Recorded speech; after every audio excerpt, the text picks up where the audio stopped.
Good morning, students. I am your English teacher Divya Shrivastava, and today in English grammar we are going to start a new topic. And today's topic is conjunction. आज हम conjunction के बारे में पढ़ने वाले हैं कि what is conjunction और इसको हम कैसे सेंटेंस में यूज करते हैं, इसका मेन रोल सेंटेंस में क्या होता है. कंजंक्शन को हम क्या बोलते हैं, also known as a linking words. इनको लिंकिंग वर्ड्स भी कहा जाता है. ठीक है, तो डेफिनेशन देखते हैं. A conjunction is a word which is use to join word, phrases और सेंटेंस. जो कंजंक्शन वर्ड होता है उसका काम क्या होता है, it is use to join two words, दो शब्दों को जोड़ने के लिए, दो फ्रेजेस को जोड़ने के लिए या दो सेंटेंसेस को जोड़ने के लिए.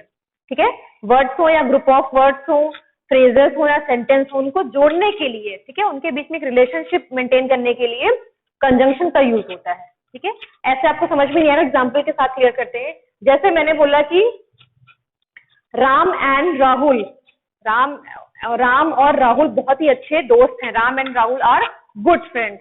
ठीक है, अब यहाँ पे राम एक वर्ड है, एक नाउन है, और राहुल दूसरा वर्ड है. दोनों आपस में एक अच्छे दोस्त हैं. इसके बीच में मैंने क्या लगाया है, एंड लगाया है. ठीक है, राम एंड राहुल, तो दो वर्ड्स को जोड़ता है, दो सेंटेंस को जोड़ता है, और ऐसे वर्ड्स को हम कंजंक्शंस कहते हैं.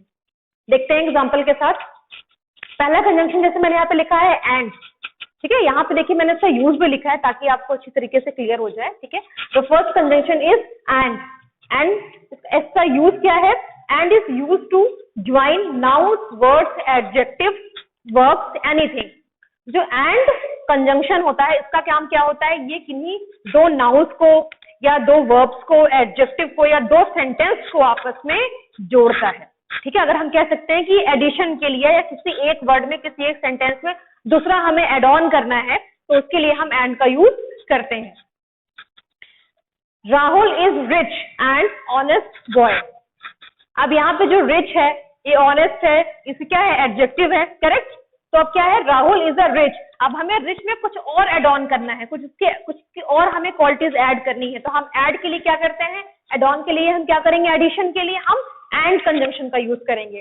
तो Rahul is a rich and honest boy. अब यहाँ पे जो एंड है हमारा क्या है, कंजंक्शन काम कर रहा है. ठीक है, इसी तरीके और वर्ड होते हैं, जैसे कोई फ्रेंड्स है, Rahul and Riya are friends. अब ये जो एंड है यहाँ पे हमने क्या है, नाउन, दो नाउन को आपस में जोड़ रहा है, दो शब्द को जोड़ रहा है. इसी तरीके दो सेंटेंस को भी एंड के साथ जोड़ा जाता है.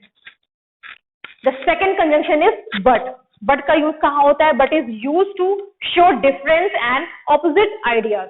बट मतलब क्या होता है, बट मतलब होता है लेकिन. पहले आपको हिंदी जानना बहुत जरूरी है, तभी आप उसका प्रॉपर सेंटेंस में यूज कर पाओगे.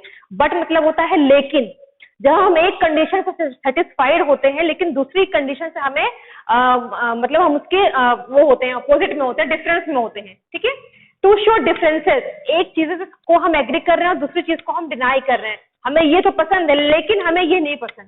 ठीक है, तो लेकिन यानी कि बट का यूज कहाँ होता है, but is use to show difference and opposite ideas. Example देखते हैं. I like grapes but my sister likes banana. मुझे अंगूर पसंद है, I like grapes but my sister likes banana, लेकिन मेरी बहन को बनानास पसंद है. यहाँ पे डिफरेंस दिखाया जा रहा है कि मुझे तो ये चीज पसंद है लेकिन मुझे ये चीज नहीं पसंद.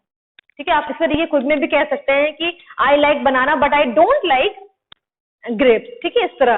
तो यहाँ पे डिफरेंस या ऑपोजिट आइडिया शो किया जाता है. द थर्ड कंजंक्शन इज और क्या होता है, जहां पे हमें चॉइसेस हमारे पास होती हैं. फॉर अ चॉइस, और is use for a choice. हमें क्या एक्सप्रेस करना है, हमें जहाँ पे कोई अपनी चॉइस एक्सप्रेस करनी है तो हम और का यूज करते हैं. ठीक है, जैसे डू यू वॉन्ट टी और कॉफी. क्या आप चाय चाहते हैं या कॉफी चाहते हैं. जैसे हम रेस्टोरेंट में जाते हैं तो वेटर्स जनरली क्या पूछते हैं हमें कि would you like to have some tea या कॉफी, आप क्या लेना पसंद करेंगे, है ना. तो और का मतलब यहाँ पे क्या हो जाता है, चॉइस पे हो जाता है. यहाँ पे बट क्या था, कंजंक्शन था, और यहाँ पे और भी क्या है, कंजंक्शन. ठीक है, और मतलब कि हम यहाँ जा सकते हैं या यहाँ जा सकते हैं, अथवा बोलते हैं हिंदी में, या बोलते हैं और का मतलब. ठीक है, आप ये लोगे या ये लोगे. और भी यहाँ पे क्या है, कंजंक्शन. और ये किस लिए यूज किया जाता है, ये चॉइस को एक्सप्रेस करने के लिए, चॉइस को बताने के लिए शो किया जाता है. The fourth conjunction is because and since. Because का मतलब क्या होता है, सिंस का मतलब क्या होता है, क्योंकि. ठीक है, and it is used to give a reason. जहां पे हमें कोई रीजन देना होता है वहां पे हम बिकॉज और सिंस का यूज करते हैं। जैसे टीचर्स पूछती है अपने स्टूडेंट से कि आप कल क्यों नहीं आए थे, तो वो एक रीजन देता है कि ma'am I didn't come because, ऐसा कुछ रीजन देता है कि हाँ कल बारिश हो गई थी, क्या कोई भी ऐसी चीज। तो जहां पे रीजन देना होता है वहां पे हम क्या यूज करते हैं, बिकॉज और सिंस का। देखते हैं एग्जाम्पल के साथ। The match was cancelled because it started raining. जो मैच था वो कैंसिल हो गया था, रद्द कर दिया गया था क्योंकि बारिश शुरू हो गई थी। अब यहाँ पे जो बिकॉज है ये क्या है, क्योंकि बारिश शुरू हो गई थी। देखिए ये दो सेंटेंस, जैसे मैंने आपसे कहा दो शब्दों को तो कंजंक्शंस जोड़ते ही हैं, दो फ्रेजेस को जोड़ते हैं, दो सेंटेंसेस को जोड़ते हैं। देखिए यहाँ पे दो सेंटेंस हैं, अगर हम इसकी बात करें द मैच वॉज कैंसल्ड, ठीक है, इट्स कंप्लीट, ये मतलब एक it is type of a complete sentence, ये इंडिपेंडेंट सेंटेंस है, किसी पे डिपेंडेंट नहीं है, it's a complete sentence. The match was cancelled, match रद्द हो गया था। एंड इट स्टार्टेड रेनिंग, बारिश शुरू हो गई थी। ये भी हमारा क्या है, कंप्लीट सेंस है, एक कंप्लीट सेंटेंस है। तो दोनों सेंटेंस को जोड़ा है किसने, कंजंक्शन ने, बिकॉज ने, क्योंकि बारिश शुरू हो गई थी। ठीक है, तो जो कंजंक्शंस होते हैं ये शब्दों को, वर्ड्स को, नाउन को, एडजेक्टिव को, वर्ब्स को तो जोड़ते हैं, फ्रेजेस को भी जोड़ते हैं और ये सेंटेंस को भी ऐड करते हैं। अगला एग्जांपल देखते हैं हम, दो एंड ऑल्दो, ठीक है, for opposite feeling and action. यहाँ पे क्या है, दो एंड ऑल्दो को हम कब यूज करते हैं, फॉर ऑपोजिट फीलिंग या एक्शन, मतलब हम एक कोई अपनी ऑपोजिट फीलिंग दिखाने के लिए। ठीक है, देखते हैं कैसे। Although I was tired, I helped my mother to wash the clothes. ठीक है, clothes। हालांकि मैं थका हुआ था, लेकिन मैंने अपनी माता जी की हेल्प करी कपड़े धोने में।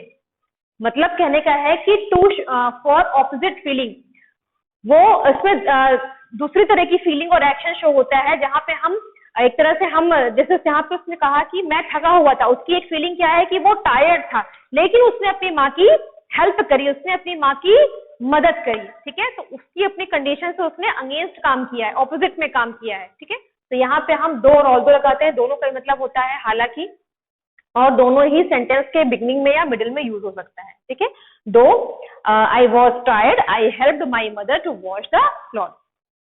लास्ट देखते हैं क्या है, सेकेंड लास्ट, वाइल का मतलब क्या होता है, to show a period of time, एक पीरियड ऑफ टाइम को शो करने के लिए वाइल का यूज करते हैं।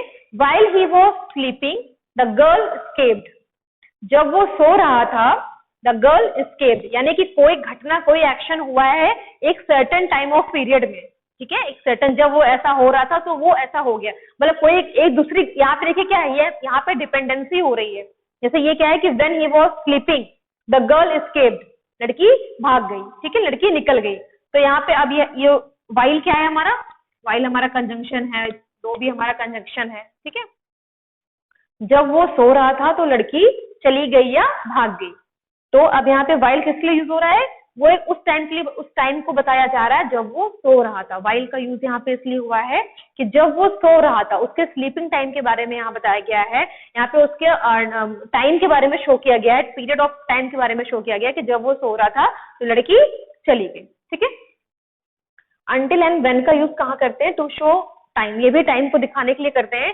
देखिए ये सब टाइम को दिखाने के लिए करते हैं, बट अलग अलग सेंटेंस में इनका अलग अलग यूज होता है। आपको इसके मीनिंग जानना बहुत जरूरी है कि किस कंजंक्शन का यूज किस सेंटेंस में हो रहा है। Will you wait until I come back, क्या तुम मेरा इंतजार कर सकते हो जब तक मैं वापस आऊं। ठीक है, अब यहाँ पे अंटिल का मतलब क्या हो गया, जब तक मैं वापस आऊं। ये भी टाइम के लिए ही कि तुम उस टाइम तक वेट कर सकते हो जब मैं वापस आ सकूं। यहाँ पे भी टाइम को ही शो किया जा रहा है। अंटिल भी यहाँ क्या कर रहा है, अंटिल भी यहाँ पे टाइम को ही शो हो रहा है, लेकिन सेंटेंस दूसरी तरीके से फ्रेम होता है। Will you wait until I come back, क्या तुम वेट करोगे जब तक मैं वापस आऊं। अब यहाँ पे अगर वेन के बारे में देखें तो वेन, अब देखिए अब यहाँ पे वेन का यूज नहीं कर सकते हैं। ठीक है, अब देखिए यहाँ ये दोनों चीजें क्या है, ये टाइम को शो कर रही हैं, वेन है और हमारा अंटिल है। लेकिन अब जैसे अगर मैं इस सेंटेंस की बात करूं तो यहाँ पे यू कांट यूज वेन। ठीक है, will you wait when I come back, क्या तुम इंतजार करोगे जब मैं वापस आऊं। ये सेंटेंस, इसमें कंजंक्शन वेन का यूज नहीं होगा, इसीलिए यहाँ पे अंटिल का यूज होगा। Right, the last, when winter came the monkey had no food for its family. जब ठंड आई, जब विंटर्स आए, तो बंदर के पास उसके परिवार के लिए खाने के लिए कुछ नहीं था। ठीक है, तो जब विंटर आई, अब यहाँ पे भी क्या है, शो किया जा रहा है, टाइम के बारे में शो किया जा रहा है। जब विंटर आई, विंटर क्या है, एक टाइम है, एक सीजन है, तो जब विंटर आई तो मंकी के पास खाने के लिए, उसकी फैमिली के लिए कुछ नहीं था, इसलिए हमने यहाँ पे व्हेन का यूज किया है। अब यहाँ पे हम we can't use until here.